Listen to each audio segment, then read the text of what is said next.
Hello, welcome to this Facebook Live practice clinic. I'm sitting in my home in Wimbledon. People from subscribers from the online academy have already submitted me questions with problems they're facing in their practicing in specific pieces, and what I'm going to do today is basically to go through each person's question and hopefully come up with something that makes some sort of sense and will be of value to them. Do let me know where you are watching from. Click all the various buttons. Ambrose, hello, hi there. Bring them on camera. Oh no, I'm not supposed to be doing that. I've got an invite to bring you on camera, which I've never seen before. Facebook has thrown something new at me. Do let me know where you're joining me from, and click the heart button, the wow face, all those various different things. I'm Graham Fitch. I am the co-founder of the Online Piano Academy and the author of Practicing the Piano blog. And let me just kick off straight away with the first question from Ria. Ria asks, Brahms Intermezzo Opus 118 number 2 measures 64 through 68. Emmanuel Axe on YouTube plays it beautifully, well he would, bringing up the melody and plays everything else much softer, the melody switching from one hand to the other. Also, he plays it much faster, presumably much faster than you, or not much faster than anything else here.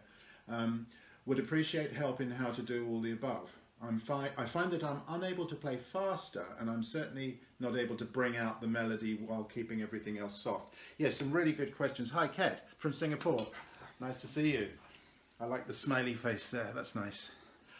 Yes, the spot that Ria is talking about, this is the intermezzo, this gorgeous late piece of Brahms.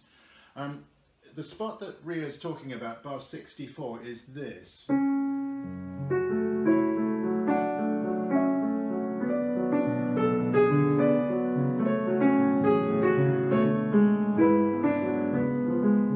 I deliberately kept everything around the melody much softer than I might. But Ria has spotted there that the melody line is passed from one hand to the other. It's the alto. But before I even look at that, I want to go back to where we first hear this melody. Lynn, hello from North Wales. Hi, Lynn. Which is in bar 49, the upbeat to bar 49, F sharp minor, where the music changes. We've had this cadence into A major. The C sharp that we don't know what it means yet, and now we know it means F sharp minor.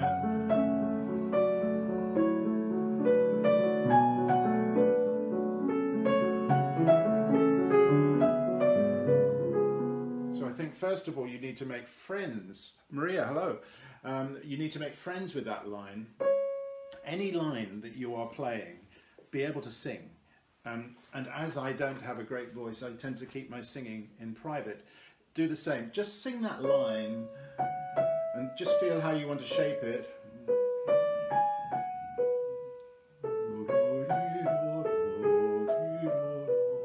And then just notice what Brahms does with it.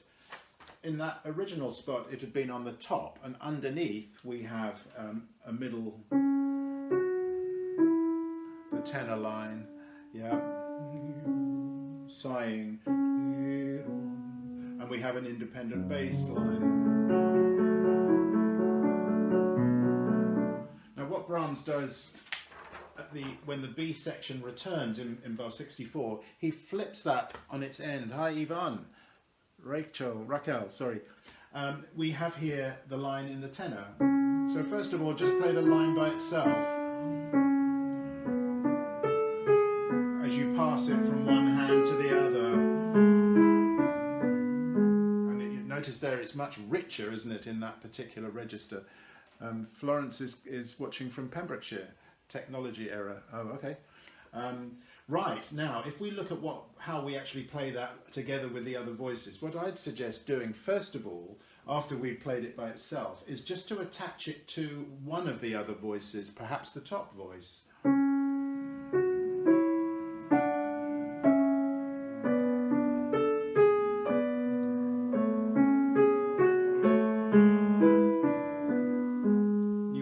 There that I kept my top voice piano, as requested by Brahms, he asks for the middle voice to be played espressivo. I'm always bemused when a composer writes espressivo. It just means expressive, but expressive of what?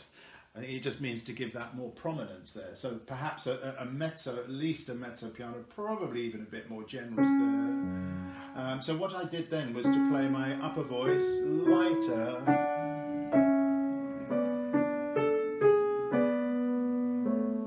See, this is something we get obsessed with in our practicing, is the balance between, say, these two voices. We could sit for hours doing just these two notes,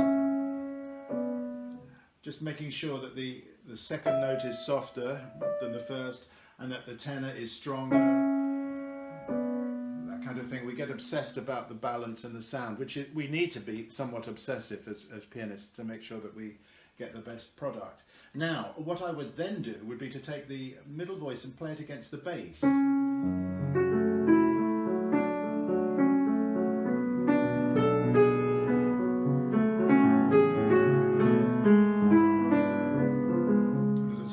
Keeping the bass deliberately softer, probably a little bit softer than I would actually need. So what would then happen would be that you put it together rather slower, and if you're having problems voicing that up, then perhaps you could do some miming. You see what I'm doing here? I'm touching the notes of the underneath without sounding them. That's a very good thing to do. Hi, CK from Malaysia. That's a very good thing to do. Let me do that again. So I'm touching the notes of the lower voice, but playing my middle voice out. That's surprisingly challenging, but very good here particularly. Very good for control of sound. So did you notice there the mime involves touching the keyboard very, very precisely, the notes that you would otherwise be playing, but you're just not allowing the notes to sound. That's a very good thing. Now, if you're finding that you can't actually play it, after you've done all that, that you can't get it faster, chaining is a really good technique, a practice technique that we can use for anything that we need to get from a slow tempo to fast. And you know, I'm just going to chain, I don't know what I'm going to do, maybe beat by beat, and literally just that much. Now inside I have a quality control inspector that says yes, no to that, and what does that quality control inspector need to be satisfied? Not only do the notes have to be right and the rhythm has to be right, but it has to be free of tension, it has to feel good. Sound good. Once I've got that working, I could add one more beat. Sheila, hello Sheila. Yeah, I could add one more beat to that, or I could even start from the second beat. Whoops, and just work on that corner.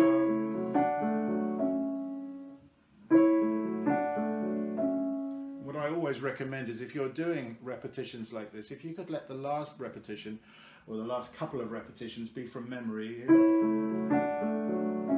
look down at your keyboard, you'll know whether you're right or wrong. You'll know whether you know it really or you don't. So I hope that's given you a few ideas for that, Ria.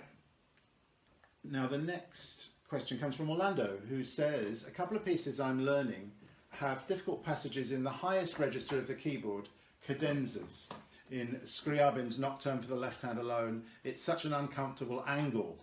And Orlando wonders if it would be acceptable to slide along the piano stool to make them less awkward. And the same thing with the chromatic middle section of Chopin's Study in E, Opus 10, number 3, when both hands are stretched to the extreme right. Yeah, now this is a really good question. Ilana, hello. This is a really good question. I personally would not want to slide around on my piano stool, but it does bring up posture and seating. I'm sitting right on the, you won't be able to see it, and I'm not going to move my camera because I'm frightened everything will collapse, but I'm seated right on the edge of my piano stool, meaning that my two sit bones, the ischial bones, are in firm contact with the, well, it is padded, but it's a normal padding. It's not soft padding. Very important not to sit on cushions, because if you sit on cushions, you're not going to be able to feel that contact with the piano stool. If you sit too far back on the piano stool, what tends to happen, center of balance goes that way, and the direction you don't want it to go. Janet, hello from Norwich. But not only that, you want as much of your thigh free of piano stool as possible, so that you can feel the mobility in your legs.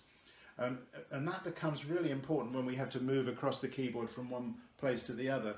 So those would be the first things I would mention are you sitting on the right part of your piano stool? Is your piano stool positioned far enough back that you can actually negotiate the keyboard in these extremes of position? And then the other thing is just to notice when you are playing up here, your center of balance is going to need to be much more on the right sit bone than on the left. And of course the foot comes into play here. Where is your foot? You know, in that scriabin, you've got to be all the way up here. I mean, that's really quite high to be in. There's another thing that I have found extremely useful when moving around positions like this, and that is how we move over. So not only am I tilting onto my right sit bone, it means that the left hip has come off the piano stool somewhat, and my left side, my rib cage, Rob, hello, sunny Christchurch, my right side rib cage I've scrunched up, so I've compacted there, and I've expanded here on my left side is compacted, my right side is expanded. So what I get then with that hip tilt, I'm balanced very comfortably on my right sit bone, my left foot is anchored comfortably on the floor to support me, and I can sit straight without leaning over. And I have found that approach makes playing up in this register, you know, no difficulty whatsoever. It saves the need to move across. So, you know, just experiment. If you're going over into the bass, it would be the reverse situation. You would scrunch up here, expand on the left by the left rib cage, and notice how the pelvis can tilt. So those are postural things that I think if you have a look at that and then just see how that feels. Andrew, helpful with the eyes lead, head, and body follows. Yes. Let's go on. Sigrun, concerning Chopin's Impromptu, Opus 90, number 4 in A flat major, the runs right at the beginning are discussed quite often and are not really my problem. Okay.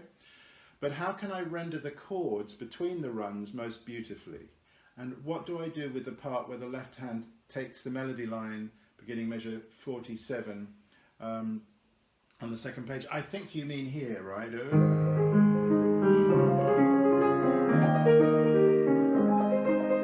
That spot there. Well, actually, Yvonne has asked what would be the best distance of the stool from the piano. You know, it's personal. Some people's arms are much longer than proportionally than others to the torso and to the legs. So you'd have to feel that you've got, you know, obviously that's if you would be sitting too close, and that would be sitting too far. And some people do this thing where they reach out and touch the fallboard. I think it's very personal. Find the spot that feels good to you, but without being crowded.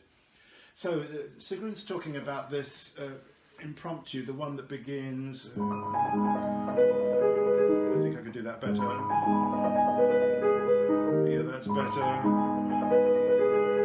But I think these are the chords you're meaning. And the next bunch of chords.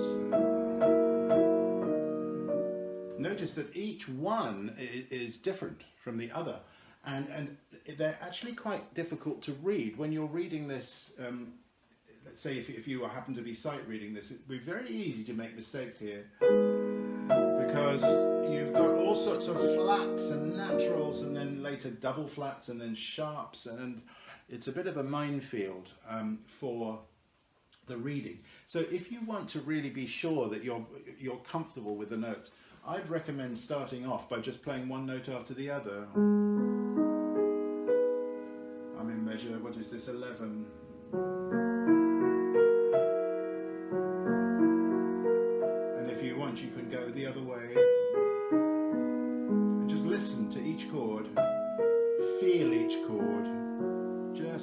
for a moment and relish the sound, and just relish the way that it feels under your hand. You know, sometimes I like to take my inspiration from something like I'm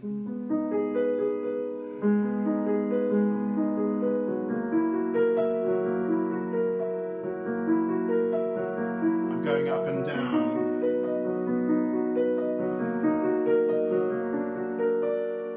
Just something that sounds musical.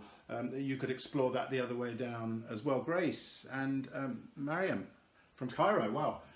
So, you know, that's the first thing. You just need to make sure you've got a good fingering as well. I'm using the Henle edition, of course, one of the elite Urtext editions that has Walter Gieseking's fingerings in.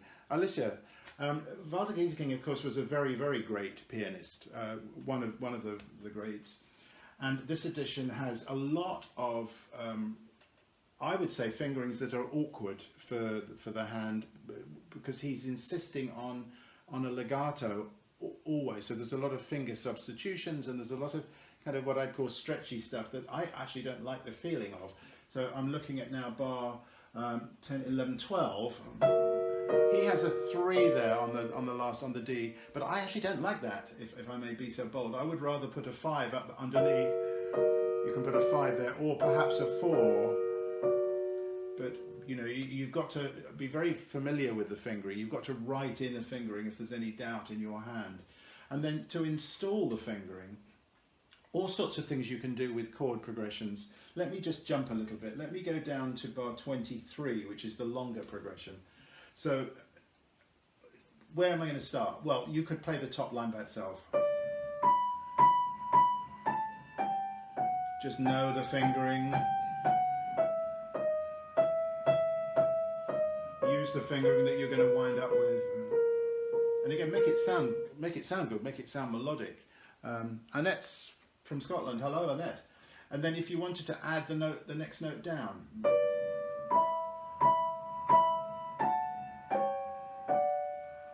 I'm just omitting the thumb as it happens. And again, listening for balance. I want to make sure my top note's just a bit firmer. What would it feel like if I just took my thumbs? Melodically not at all interesting, but one can make it interesting. And again, sing the line. And then how about taking the thumb and then the next note up?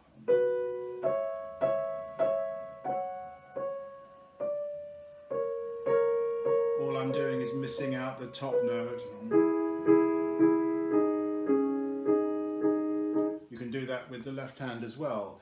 You can then, when you're ready to put it together, let's say you decide you're going to lift up middle fingers and just play each middle note twice. There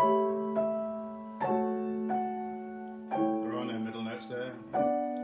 Here's one middle note in the right hand. No middle notes there. Here we've got 2 middle notes. You could do this by picking up the thumb and playing the thumb twice, or 3 times. Tap, tap, hold. And I'm in the key. I'm not lifting my fingers up as in raising my fingers up. I'm just releasing the key just fractionally so that I can feel that thumb actually doing what it has to do. And then in terms of balance, I would notice that there's quite often interest between the top right hand and the top left hand. It's worth noticing also what the harmony is doing. So we've ended up here B minor, cadence into B minor, whoops, G sharp minor, back to A flat, what we think of minor, but it's going to go to the major. Now, going on to Sigrid's second point about the melody in the left hand, what was actually the problem there? What do I do with the part where the left hand takes melody line? I think there could be birds singing on the part of the right hand. In other words, how can you make it sound good? Yeah, hello Grace. This happens to be one of my #1 favourite pieces. I missed the question though. What was it? Well, I think if you read it back afterwards, otherwise we'll get a bit stuck. But Sigrun's asking, I think, how to make this sound beautiful in bar 47.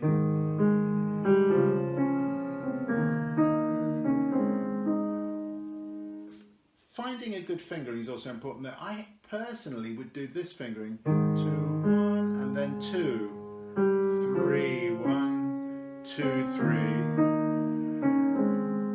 But the Geezer King fingering is this: 1, 2, and then you've got a substitution underneath. Well, then a 4, which could be a bit stretchy. So find a good fingering. Make the sound that you want, but you can do things like this.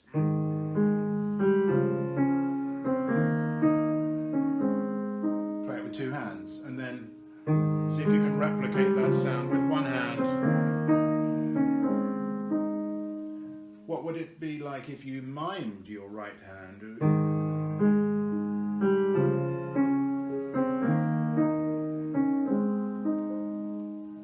Talked about miming a little bit before. I simply touch the surface of my keys without sounding the notes.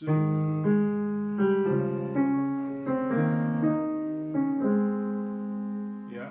Then I could practice it if I really wanted to make sure the sound was leggero. Play with a very fast finger, a staccato finger, because when I play that in the context, I feel like I've got a weightless arm, and it's my fingertips that are busy.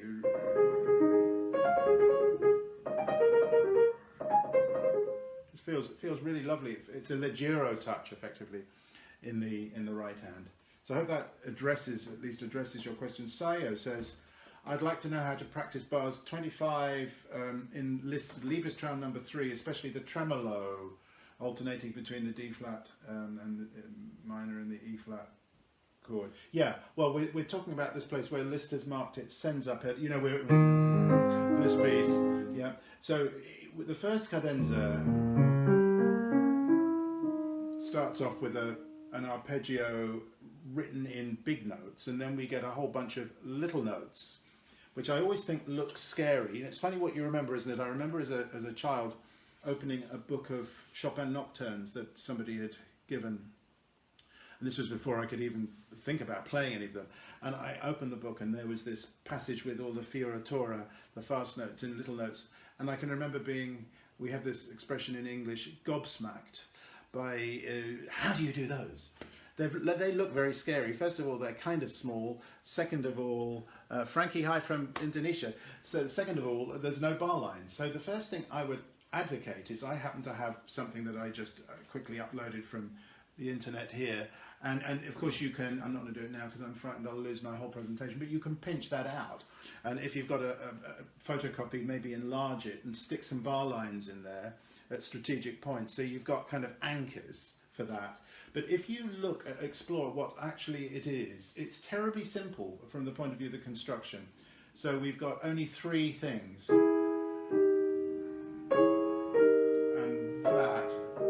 And that just replicates through the cadenza. Now, cadenzas don't always have to be fast. This is the point. I think with this, you want to go for something there's a little flourish. It's got to sound a little bit like we're waking up from the soporific opening, and before we go into the B major section. But it's not loud. It's not fast. It's not marked presto. So I think if you could get those thoughts out of your head, that it's got to be fast and that it's got to be fiery and virtuosic, you'd already be onto a winner. Now let's look at it a little bit more closely. It's really, for me, to do with the legato line in the lower right hand. This 2, 1, 2, 1. So what I'm doing there is I've got several different versions of this on my shelf, and they've all got different fingering. So I'm not going to go on about particular fingering that I'd recommend. You've probably got your own fingering there, but start off by just connecting. 2, 1, 2. I would actually recommend this fingering 2, 1, 2, 1. and be able to play that legato. Now, if you look at what goes on in the upper part of the right hand, you've got notes that can't be legato everywhere. So in other words, I can join my A flat to my G, but then I've got to lift, but I don't have to lift my thumb. So if I were doing this sort of stuff, that would really slow me down. It would add a huge amount of drag to the forward momentum. So connect from the lower right hand note, 2 to thumb. I'm going to show you slowly, but perfectly possible to do that fast. For practice, if you play the upper note staccato there on the second note of each pair, staccato. Now what that does, I don't know if you can see my keyboard, but what that does is my wrist releases at that moment. So I use the G here as a kind of spring. So my hand is sprung open so that I'm ready there on the 5-2. You see how my hand is moving fast. And that way of practicing rhythmically is useful. Quick, slow. But on that slow, I'm not just sitting there doing nothing. I'm moving into position.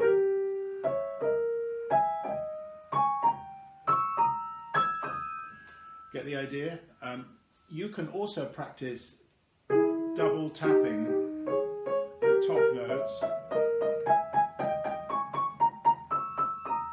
That's a very useful thing to do. I wouldn't recommend doing it with the lower voice because we're after the legato there, so just do it on the upper voice. It's also not a bad idea to consider that as an option, so you break the thirds.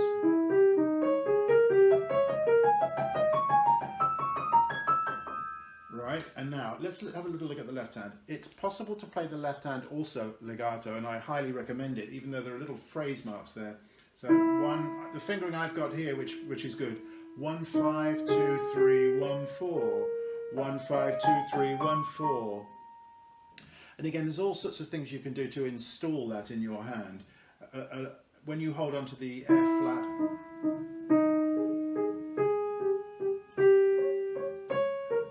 just lightly touch the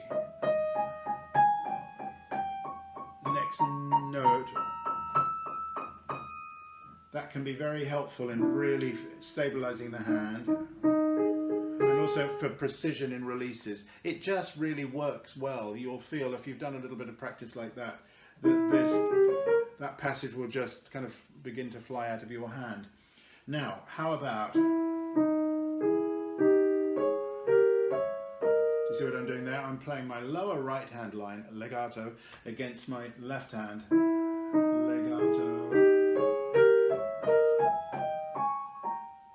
Then I can add my top with a staccato to start with, and that feels beautifully lubricated. It feels very connected because it is connected. And then now Liszt has marked senza pedal there without the pedal, but I've got a little trick that I do. I'll just share it with you, just don't tell anybody else. What I do is I do use my pedal, but only very, very, very slightly. I put it down so that it's creating just the most minute resonance. Can you hear that? I'm not sure if the microphone will pick that up. It's akin to playing, let's say you're going into a resonant space like a church or a resonant concert hall where the building itself adds the resonance. So all I'm doing is just putting my pedal down the merest fraction, so that I can create that extra resonance that, to me, makes this sound better. Liszt has marked it without the pedal.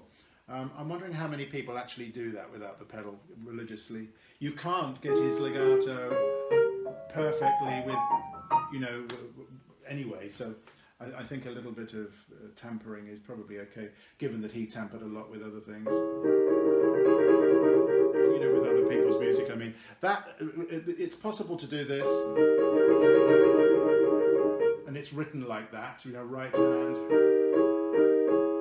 But people struggle with that, so the suggestion here is I wouldn't use a thumb on the B flat there, I'd use a 5-3-2 and just alternate between the two hands like this. Keep right inside the keyboard, in other words, inside the key.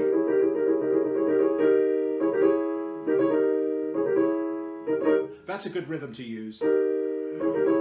on the, first of all on this, then that.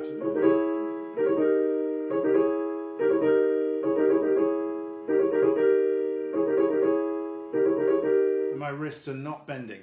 It would be fatal if you had a bendy wrist there, because the wrist would stop, would add drag. That's what the wrist tends to do, add drag to the release. And you don't want to add any drag to the release. You want to be very firm in the wrist. And remember, firmness does not mean tension. So yes, have a try with some of those ideas and see if they help you. Daniel asks this: is transposition by ear different from using music theory like thinking? In other words, play the submediate chord of the new key and using the ear as a judge. In either case, how can I develop the art of transposing passages by ear? I'm at an intermediate level and find playing from the score more natural and do not generally memorize pieces or play by ear. So I find this concept a little foreign. Thank you. Daniel, yeah, I highly recommend, so I get to that. Shu says, I'm studying this piece, what timing? Thank you so much, Graham. Greetings from Taiwan. Nice to see you, even though I can't see you. I highly recommend transposition by ear, not transposition by reading. What we're doing is we're using it for something that we already know from memory, or if we want to test our memory, it's a fantastic thing to do. Is if you're really worried about a passage that you can't seem to remember, even, no matter how many other memorization tools you've used, and I'm giving a workshop tomorrow on Zoom on memorization, so you know, if you want to know a bit more about that, check that out. I think maybe there's 1 or 2 spaces left there, although I can't be sure. But the idea there is that you'd use transposition as a memory reinforcer and a memory tool. So you take a piece that you know, maybe it could just be a passage that you struggle with. What would it feel like to play it in a different key by ear? I think for pianists, one of the greatest things we can do to improve our ear is transposition from memory. So Daniel asks, you know, how to develop the skill. Well, I would suggest start by playing melodies you already know. And so on, just the tune. You can, you know how beginners often start, they take one finger and they literally pick out a melody, and what they're doing is when they go wrong, they know they've gone wrong because their ear tells them, no, that's not right. And then they poke around until they find the right note, and then they know that that it's right because they've got it in their ear already. So if you would just take some well-known tunes. What does that sound like if I started on the note a semitone higher? What about a semitone higher than that?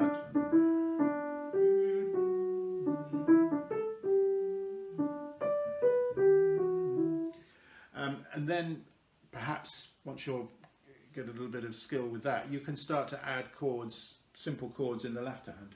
Chords 1, chord 4 and chord 5 you can use to harmonize any melody simply if you wanted to. So Happy Birthday it can be harmonized by chords 1, 4 and 5 very effectively. You can just simply drop the chord down in the left hand. If you want to do it a little bit more skillfully, you can migrate from chord 1 to chord 4 to chord 5 in a way that doesn't involve lifting the whole hand each time, you know, making movements that bring chords in inversions. And so, you know, chord 4, 5, 1 kind of idea. And then try that in keys that you already are familiar with or friendly with, and then gradually expand. See if you can make a kind of checklist. How many keys can you play that in comfortably? Then I would proceed to something like, I don't know, I like to use this as an example here. Grace, Mozart's Rondo has a bunch of transpositions built in. Ironically, it's that hardest to memorize. I'll be joining your Zoom. Yeah, because you've got to know which key you're in at any given moment. Yeah, of course. So if you take the Bach, it's not Bach, it's Petzold. This,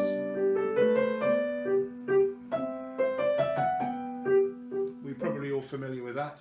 It doesn't have to be that. It could be the most basic beginner piece that you either played when you started, or that you know, or that you could quickly learn in no time. It doesn't have to be the whole piece.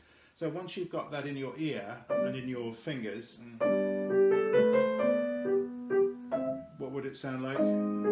It's a good idea to play the key chord first of the key that you're going to.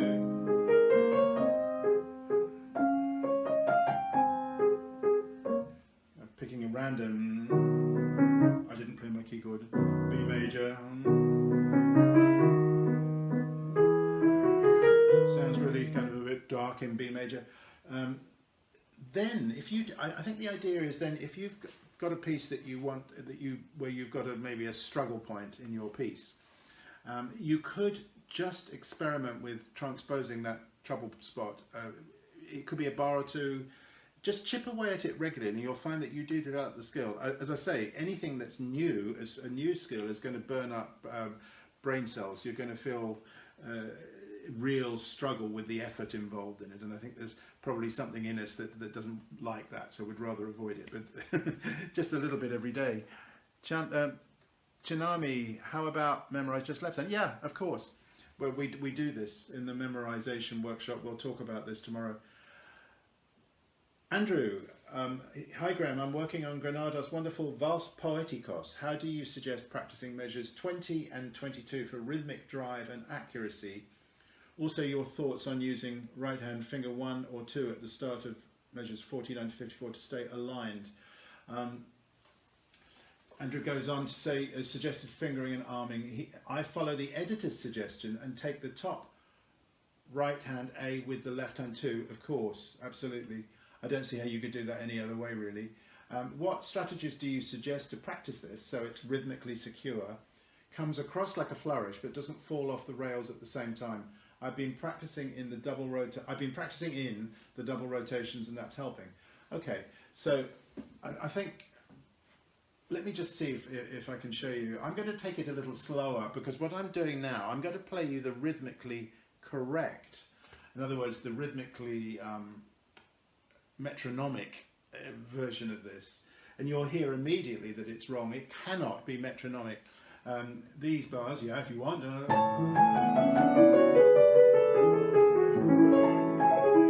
No, there we go. It's difficult to do it actually, but if you're counting it out aloud, 1 and 2 and 1 and 2, 1 and 2 and 1 and 2 and, yeah, and then everything's plain sailing after that. But it's very important because he has actually written it out as in strict notation. You've got a sextuplet here, so you'd feel that higgledy-piggledy, and then higgledy-piggledy. There's another 6 sextuplets hiding in that. Now here we've got 8. 1, 2, 3, 4, 5, 6, 7, 8. There's a rest. 1, 2, 3, 4, 5, 6, 7, 8. But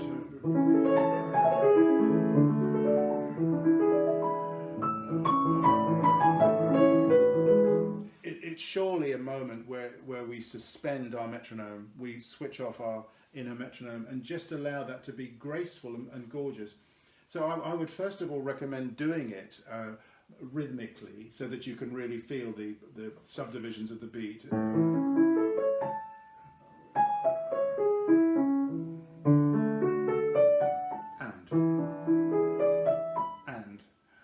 And then allow that to be very free. There's one other thing that I think would help is when you're practicing it slowly, I would make sure my positions, I'm finding my new position. Do you see how I'm covering?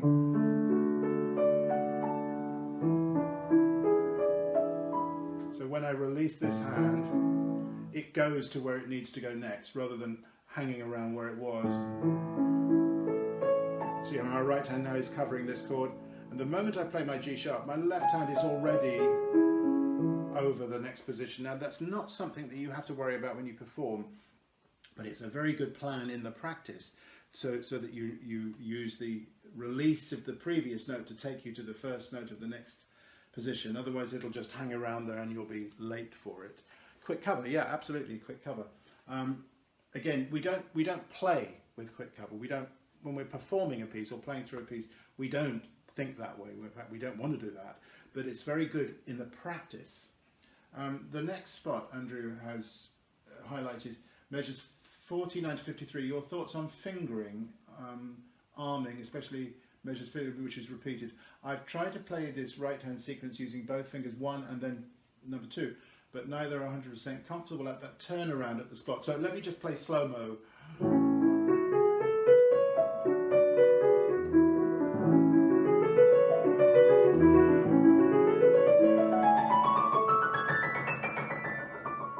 So, first thing to say is I've tried the fingering that's written in there, and I do not like it. I do not like that stretch from the 5 to the 2. Whether you're obviously if you're rotating, that makes the stretch much easier because it's not really so much of a stretch. It's just a 7th. But still, that opens the hand up, maybe unnecessarily, because I found a thumb there worked much better. Thumb, 5, 3, 2, 1. So I discovered, this piece is not in my repertoire, so when you emailed it through to me yesterday, I had a quick look at it and looked at the fingering there. Do not like that. I'm doing my rotations there. Still don't like it.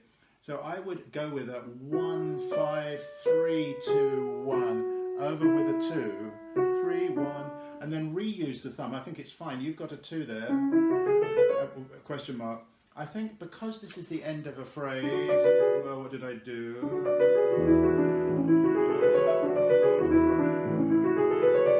There's a little micro millisecond of time that you could use between the end of this bar and the beginning of the next phrase.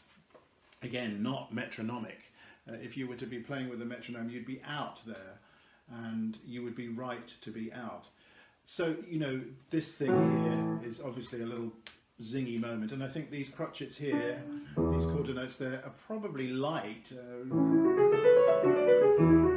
The other thing I experimented with was taking, letting the left hand take the F sharp, so in slow-mo.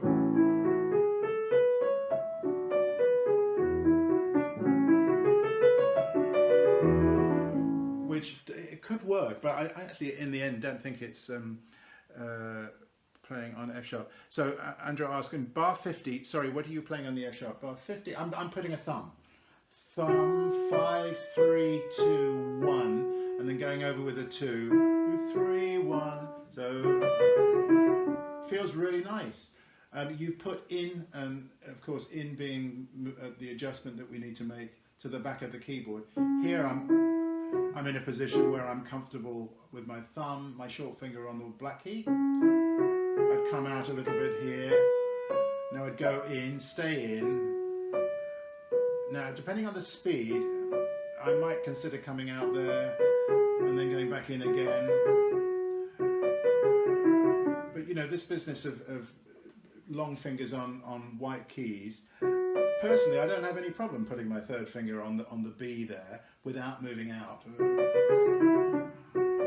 And I've got stubby fingers. It doesn't get in the way at all. But having said that, there is something to be said for moving out and then back in. So as long as you're free to move up, down, in, out, you know, the fingering there could work very well. 1, 5, 3, 2, 1, 2, 3, 1, and then reuse the thumb, or not, or use the two that you've got there.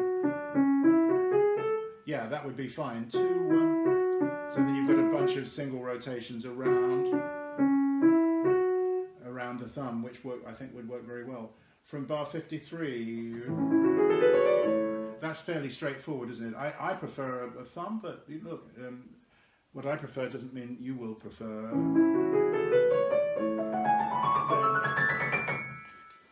So yeah, it's a really sunny piece, this. Yeah, I think it's my time to wrap up and say, first of all, thank you very much for tuning in and watching from all these different parts of the world. And it's been a pleasure to look at your questions and your pieces, and I hope that my responses have been at least helpful, pointing you in the direction to improve. And I'll look forward to seeing you at the next practice clinic. And meanwhile, have a lovely summer. Thanks for watching.